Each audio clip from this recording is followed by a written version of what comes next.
All right, welcome everybody. See, we got 4 practices in, so I guess the simplest way to put it is we get 25 more. Is that how many we get? 29? So we have 25 more. We're going to probably have to use every one of them to get ready to play this first game. So obviously making progress. The attitude's good. You know, like what I see out there as far as an energy standpoint. The biggest thing and the biggest difference from this year and last year is it seems like we got a lot more bodies out there. You know, we got about 30 freshmen that are all taking a bunch of reps, which is fun. You know, we're repping about 3 deep at every position, sometimes 4 deep at every position. So, you know, obviously we got a long ways to go, but we're going to have the ability to take a whole bunch of reps. We're running more team plays than we did last year. We're running more skill plays than we did last year, more inside plays than we did last year, because we have more bodies. So the more we're repping these guys and the more we get to evaluate them, the more we'll figure out what the starting lineup's going to be. But it's going to take some time before we get there. So I'll leave it at that and take some questions. You talked about the freshmen. Is there a criteria they have to be a special team starter, 2 deep offense and defense? Is there something in your mind that says, yeah, we play him, no, we redshirt him? Yeah, I mean, you know, that's it's tricky. I mean, you don't want to happen what happened to Ivan 2 years ago, where, you know, he's, you know, if he's not in the 2 deep or if he's not able to play some special teams, then redshirt him. You know, you can always pull the red shirt 3-4 games into it, which I wouldn't have any problem doing if he can help the team. But basically, and we won't even talk to him about this until about 3 weeks into it, but we just see where they're at, and if we feel like there can be a contributor, and then we'll play them. So, you know, and I've been saying for a year that we'd like to play a lot of freshmen, and I think we should have played probably a few more freshmen last year. But if they can help, they're going to play. There's no doubt. And is it realistic to think you could have double-digit freshmen playing? I think that's a given. Can you give us any kind of update on Juwan Snow at this point? Or? Well, he's in a red jersey today. You guys saw that, so you know, I don't know. We'll see what he's like tomorrow. Keep in mind what the injury policy is. I mean, I don't want to sit here and talk too much about it. If the guy's done, then I'll be the first to tell you. Other than that, just assume that they're day-to-day. You learned anything through the first 4? I mean, I know you said it's not real football yet, and you're still not in the full pads, but have you learned some things about these guys? I like their mentality right now. We're you know, we're trying to obviously develop some leaders, just like everybody across the country is trying to develop leaders. You know, probably have a few more on offense right now than we do defense, but the defense, you know, is playing like they got a little bit of a chip on their shoulder, and you know, to me, they're flying around and they're playing hard. So, again, the longer we're out there, the more we play, the more we'll be able to try to develop some guys like that. But you know, there's so many snaps left that there's going to be a whole bunch of things that will transpire here in the next 3 weeks. And with the new special team stuff, I know you do a lot as it is, but do you have to do more now? And not only that, but I mean, contact, things like that, maybe more than normal, just because you might have more contact this year? No, we're the same schedule. Right now we're repping 3 deep because we have more bodies, which that's going to have to change. It's hard to rep 3 deep. When you have this many new guys and you have this many different people involved, the tricky part about it is there'll be times where I'll be calling plays offensively and I don't even watch what happens offensively. I'm just watching specific people to see where they need to fit on specific special teams. And with all the new guys, not only, you know, when we rep 3 deep offense and defense, we're in the back of our mind saying, okay, where can that guy help us in some special teams areas and stuff. So the plan's the same. We're going to take the same amount of meeting time and the same amount of practice time, and we're going to practice that the same way we did last year. But the tricky part is evaluating all the bodies to make sure we get the right people in the right spots. And that's a moving target too. It was a moving target all of last year. I mean, that never changes. Special teams is a different animal than offense and defense. You just play a whole bunch more people. You talked about playing hard today, and I mean, we were out there for just half an hour, and we had to see 3 fights break out. Is that a good thing this early, or is that something you'd rather avoid till they hate each other? Something they did. Nah, we're not fighting because we hate each other. We're fighting because there's the aggressive nature of what these kids are like. I mean, we had more fights than I would like today. There's some people across the country that would like to trade places with me because they can't get their guys to fight. I've been in that situation before. So, you know, that's just intensity, and it's competing, and people get aggravated. If it starts hurting the drill, that's when I say something about it. You know, if it's a quick little fight and they're tugging on each other and all that and it breaks up, it's no big deal. But and it happened later on in practice where it disrupted the drill, so then I had to get involved in it and calm everybody down and try to make a few of them throw up, and then we continued the drill. You mentioned the young guys. What impresses you, the physical or the mental, with these guys that you're considering playing? I don't know yet. There's a couple of them that are picking things up quicker than others, obviously. It's hard for the O-line. You know, Tyler Orlowski and Pankey are running second string right now. I've never had two freshmen run second string. Now, that can change, obviously, when they start getting overloaded and maybe some other guys pick some things up.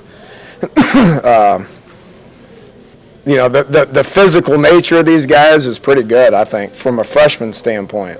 And a lot of it has to do with the NCAA is allowing us to do now, which is bring these guys in early and let them work out with the team for 2 months. That's obviously beneficial.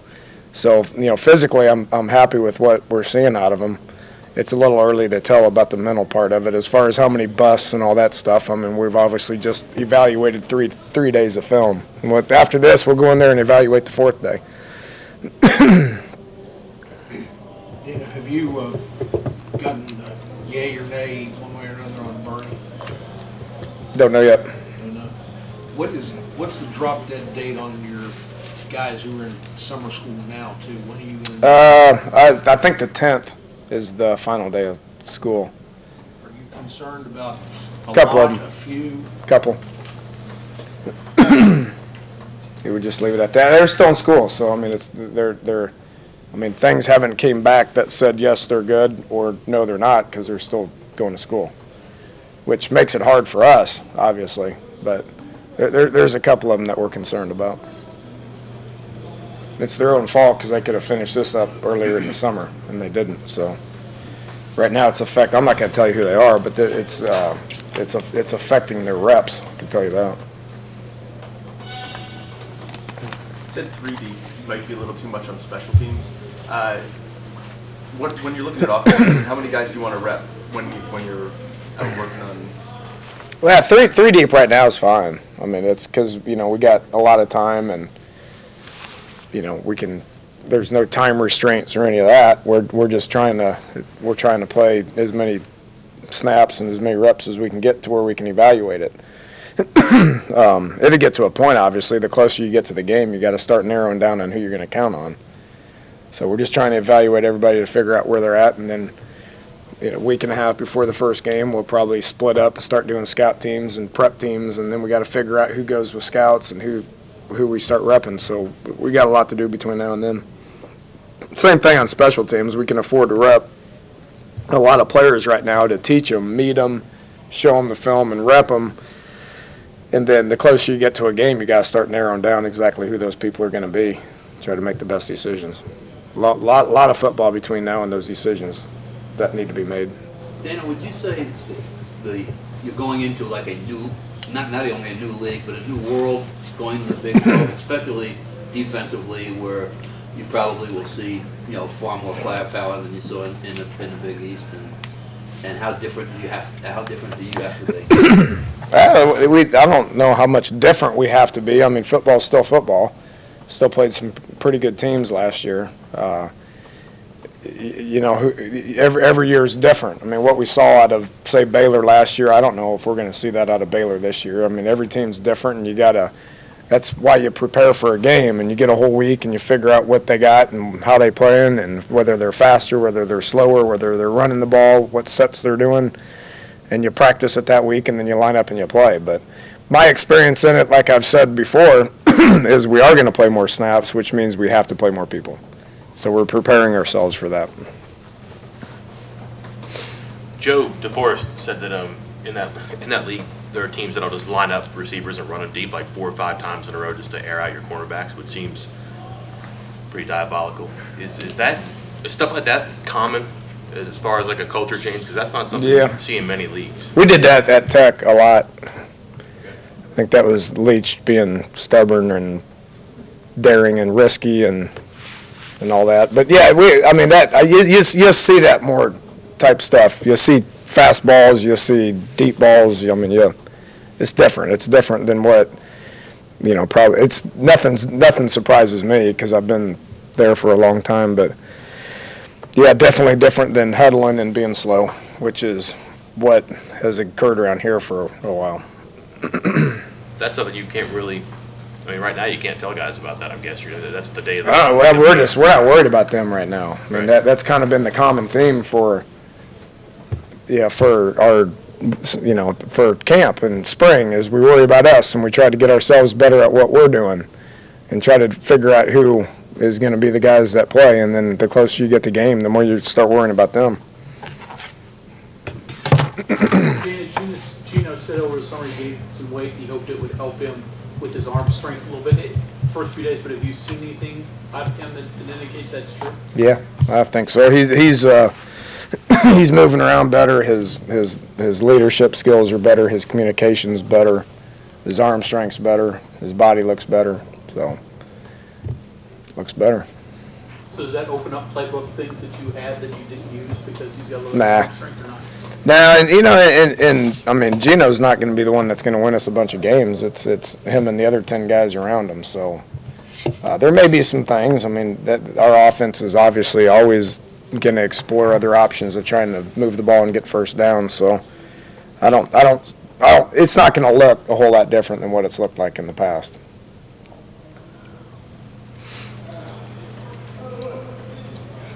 And have you had a wide receiver yet among the young guys that make you say, wow?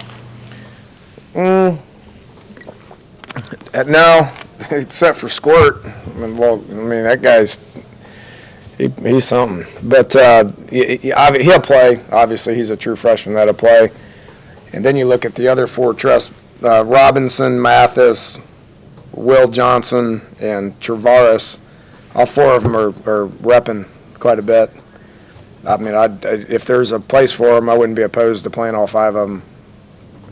KJ Myers has looked better than he did in the spring. Dante Campbell's looked better than he did in the spring. So, we got bodies. I'm glad they're all here. So we'll keep repping them.